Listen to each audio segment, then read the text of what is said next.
தமிழ் வணக்கம். 30ஆம் திகதி திங்கட்கிழமை இன்றைய முக்கிய போர்க்கள செய்திகள்.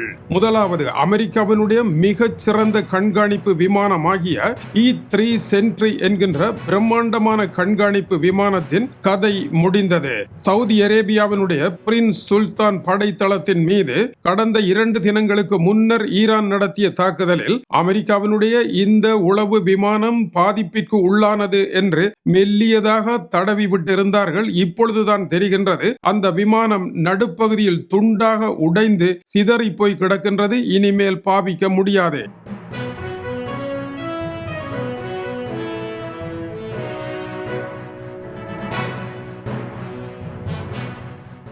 இதனுடைய விலை 700 மில்லியன் அமெரிக்க டாலர்களாகும். இதுபோல மேலும் 16 விமானங்கள் அமெரிக்காவிடம் இருக்கின்றது. இருந்தாலும் கூட இந்த விமானத்தின் இழப்பு அமெரிக்க விமானப்படைக்கு மிகப்பெரிய இழப்பாக இருக்கின்றது. ஈரானிய போர்க்களத்தில் 600 இலக்குகளை இது துப்பறிந்து தகவல் கொடுத்திருக்கின்றது. சுமார் 310 சதுர கிலோமீட்டர் பரப்பளவை ஒரே அடியாக கண்காணிக்க கூடிய அளவிற்கு தகவல்களை சேகரிக்க கூடிய அதிசிறந்த இந்த விமானத்தினுடைய இழப்பு அமெரிக்காவினுடைய போர்க்களத்தில் விழுந்திருக்கின்ற பிரதானமான அடியாக இருக்கின்றது. இந்த விமானம் இந்த இடத்தில் நிறுத்தப்பட்டிருக்கின்றது.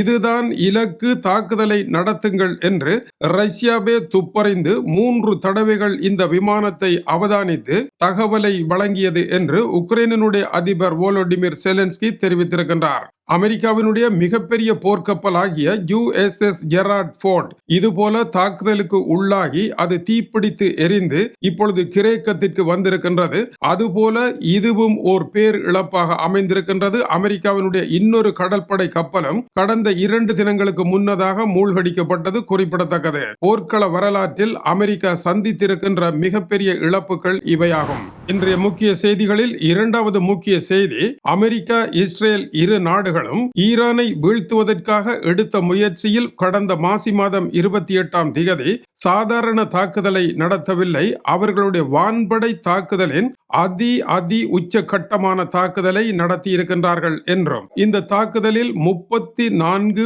பிரிவுகளை கொண்ட விமானங்கள் பங்கேற்றிருக்கின்றன.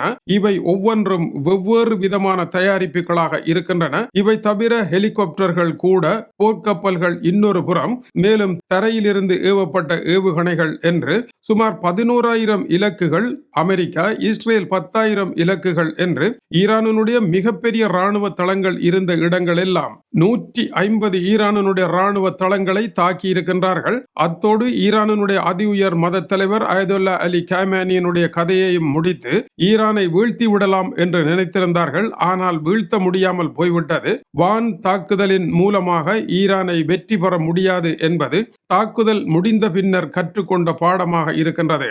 ஆனால் ஈரானுடைய வான்பரப்பு செயற்படாது. ஈரான் அத்தோடு கதை முடிந்தது என்று நினைத்திருந்த டொனால்ட் ட்ரம்ப், பெஞ்சமின் நெட்டன்யாகு இரட்டையர்களுக்கு அது ஏமாற்றமாக போக இப்பொழுது அமெரிக்காவினுடைய விமானப்படையினுடைய உளவு விமானமே துண்டு துண்டாக உடைந்து கிடக்கின்ற காட்சி அமெரிக்கர்களுக்கு கசப்பான, ஏற்றுக்கொள்ள முடியாத, ஆனால் உண்மையாகவே இருக்கின்றது. இன்றைய மூன்றாவது அதிமுக்கிய செய்தி, அமெரிக்க அதிபர் டொனால்ட் ட்ரம்ப் நேற்று பைனான்சியல் டைம்ஸுக்கு வழங்கி இருக்கின்ற பேட்டிதான். இந்த போரை தாம் ஏன் நடத்துகின்றோம்? ஈரானுடைய ஆயில் வளங்களை கைப்பற்றுவதற்காகத்தான் இந்த போர் ஆரம்பிக்கப்பட்டிருக்கின்றது.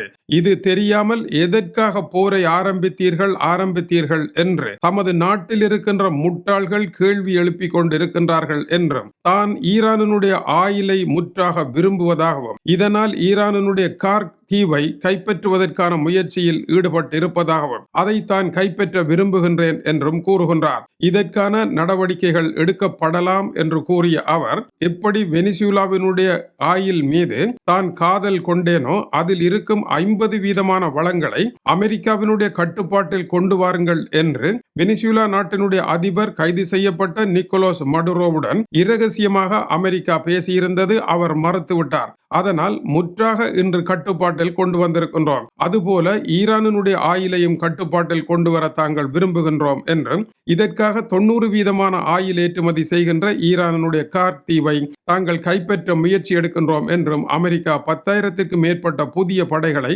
இப்பொழுது அங்கே அனுப்பி இருக்கின்றது. அமெரிக்க அதிபரனுடைய இந்த பேட்டி ஓர் உண்மையை திட்ட தெளிவாக கூறுகின்றது.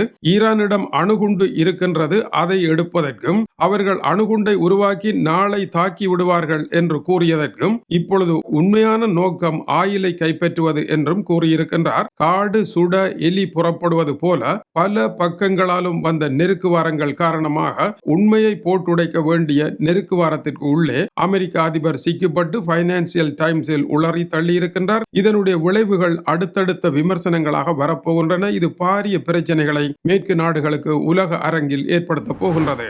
இன்றைய முக்கிய 4வது செய்தி, லெபனானில் ஐக்கிய நாடுகள் ஸ்தாபனத்தினுடைய இஸ்ரேல் லெபனான் மோதல் ஏற்படாமல் கண்காணிப்பில் ஈடுபட்டிருக்கின்ற படை பிரிவினர் மீது நடத்தப்பட்ட தாக்குதலில் ஐக்கிய நாடுகள் சபையினுடைய கண்காணிப்பு படைப்பிரிவு வீரர் ஒருவர் மரணமடைந்து இன்னொருவர் படுகாயமடைந்திருக்கின்றார். இந்த தாக்குதலை யார் நடத்தியவர் என்று தெரியவில்லை. ஆனால் இந்த கண்காணிப்பில் ஈடுபட்டிருக்கின்ற யூனிஃபில் நிறுவனம் இதுபோன்ற மிரட்டல்களை இஸ்ரேலிடமிருந்து பல தடவைகள் சந்தித்திருக்கின்றது. இஸ்ரேலிய படைகள் இவர்களை நோக்கி சரமாரியான வெடிகளை ஆகாயம் நோக்கி சுடுவதும் அருகில் தாக்குதலை நடத்துவதுமாக இவர்களை விரட்டி அடிப்பதற்கான முயற்சியில் கடந்த காலங்களாக ஈடுபட்டு வருகின்றார்கள். இப்பொழுது இஸ்ரேல் லெபனானினுடைய தென்புல பகுதியில் ஏறத்தாழ 30 கிலோமீட்டர்களை கைப்பற்றி இருக்கின்றது. சற்று முன்னர் இஸ்ரேலிய பிரதமர் பெஞ்சமின் நெட்டன்யாகு இது போதியது அல்ல, மேலும் அகழ்வித்து உள்ளே செல்லுங்கள் என்று கூறியிருக்கின்றார். அப்படி செல்வாராக இருந்தால் ஐக்கிய நாடுகள் ஸ்தாபனத்தினுடைய படைப்பிரிவு அங்கிருந்து வெளியேற வேண்டி வரும். இந்த படைப்பிரிவில் துப்பாக்கி சூட்டினால் இறந்தவரில் ஒருவர் இந்தோனேசியா நாட்டு படை வீரர், காயமடைந்து உயிராபத்தான நிலையில் இருப்பவரும் இந்தோனேசியா நாட்டு படைப்பிரிவினர் என்றும் அனைவரும் தங்களுடைய இடங்களில் இருக்க வேண்டும், ஐக்கிய நாடுகள் ஸ்தாபனத்தினுடைய படையின் மீது கை வைக்க கூடாது என்று அன்டோனியோ குட்டராஸ் கூறியிருக்கின்றார். விசாரணைகள் நடப்பதாக அவர் தெரிவித்திருக்கின்றார். இந்த இடத்தில் இஸ்ரேல் அடுத்த கட்டத்திற்கு சென்றிருக்கின்றது. இனிமேல் இஸ்ரேலில் மரண தண்டனையை அமுல்படுத்த இருப்பதாக இஸ்ரேலிய பாராளுமன்ற பிரேரணை ஒன்றை கொண்டு வந்திருக்கின்றது. இது ஜனநாயகத்தை குழி தோண்டி புதைக்கும் செயல் என்று பிரிட்டன், பிரான்ஸ், இத்தாலி போன்ற நாடுகள் இஸ்ரேலை கண்டித்திருக்கின்றன. இஸ்ரேலில் மரண தண்டனை இல்லை. மரண தண்டனை இல்லாத காரணத்தினால் தான் ஐரோப்பிய தரத்தில் இருக்கின்ற ஒரு நாடு என்கின்ற கணிப்பில் இஸ்ரேல் இடம்பெறுகின்றது. அதை கொண்டு வருமாக இருந்தால் ஈரானுக்கும் இஸ்ரேலுக்கும் இடையில் எந்த பேதமும் இல்லாமல் போகும் மரண தண்டனை விவகாரத்தில். எனவே இஸ்ரேல் பின்தங்கிய நிலைக்கு செல்ல வேண்டிய வரும். ஐரோப்பிய நாடுகளுடன் சேர்ந்து இயங்குவதில் பலத்த சிரமங்களை சந்திக்க வேண்டி வரும். 1962ஆம் ஆண்டு அடால்ஃப் எய்ச்மேன் என்பவருக்கு இஸ்ரேல் கடைசியாக மரண தண்டனை நிறைவேற்றியது. இவர் 2வது உலக மகா யுத்தத்தில் யூதர்களை தூக்கில் போட்டவர்களில் ஒருவராக இருந்தபடியால் போர்க்குற்றவாளியாக கண்டு இவரை தூக்கில் போட்டார்கள். இப்பொழுது இஸ்ரேல் நிலை தடுமாறிய இந்த இடத்திற்கு சென்றது. கைது செய்யப்படுகின்ற பாலஸ்தீனர்களை காரணகாரியம் இல்லாமல் தூக்கில் போடுவதற்கான அபாயம் உண்டு. இஸ்ரேலினுடைய நீதி விசாரணை இல்லாமலே ஏராளமான பாலஸ்தீனர்கள் இப்பொழுது இஸ்ரேலினுடைய சிறை கொட்டடிகளில் இருக்கின்றார்கள். இவர்களுடைய எதிர்காலமும் தூக்கு கயிற்று நிழலில் ஆடக்கூடிய அபாயம் ஏற்பட்டிருக்கின்றது. இதை தடுக்க யாராலும் முடியாத நிலை இருக்கின்றது. ஒருபுறம் இஸ்ரேலினாலும் தன்னை நோக்கி வருகின்ற ஆபத்துக்களை தடுக்க முடியாத நிலையில் நிலை தடுமாறிய ஒரு இடத்தை நோக்கி சென்று கொண்டிருக்கின்றது. இந்த விவகாரம் அனைத்து விவகாரங்களும் தரைகட்டு போன ஓர் இடத்தை நோக்கி செல்லுகின்றது. சாத்திரங்கள் பிணந்தின்னும் என்கின்ற இடத்தை நோக்கி மத்திய கிழக்கு விவகாரங்கள் நகர்ந்து கொண்டிருக்கின்றன. இவை இன்றைய முக்கிய செய்திகளாகும். இது தவிர கார்க் தீவினுடைய போர் என்ன நடைபெற போகின்றது, கார்க் தீவினுடைய போரின் விளைவுகள் என்ன, அமெரிக்க அதிபரனால் அதை வெற்றி பெற முடியுமா, அமெரிக்க படைகள் சந்திக்க போகின்ற ஆபத்துக்கள் என்ன, அமெரிக்க படைகள் ஈரானுக்குள் இறங்கினால் அனைவரும் கொளுத்தப்படுவார்கள் என்று ஈரானுடைய உயர் மட்டத்தை சேர்ந்த முகமது பக்கார் கலிபா சற்று முன்னர் கூறியிருப்பது உள்ளிட்ட பல செய்திகள் தொடர்ந்தேர்ச்சியாக வந்து கொண்டிருக்கின்றது. தொடர்ந்து இணைந்திருங்கள். இந்த போர்க்களத்தினுடைய சகல பக்கங்களையும் பார்த்து தகவல்களை உங்களுக்கு தந்து கொண்டிருக்கின்றோம். வேர்ல்ட் நம்பர் 1 செய்திகள். இது டியூப் தமிழனுடைய உலக செய்திகளுக்காக டென்மார்க்கில் இருந்து கீசே துரை. வணக்கம் உறவுகளே.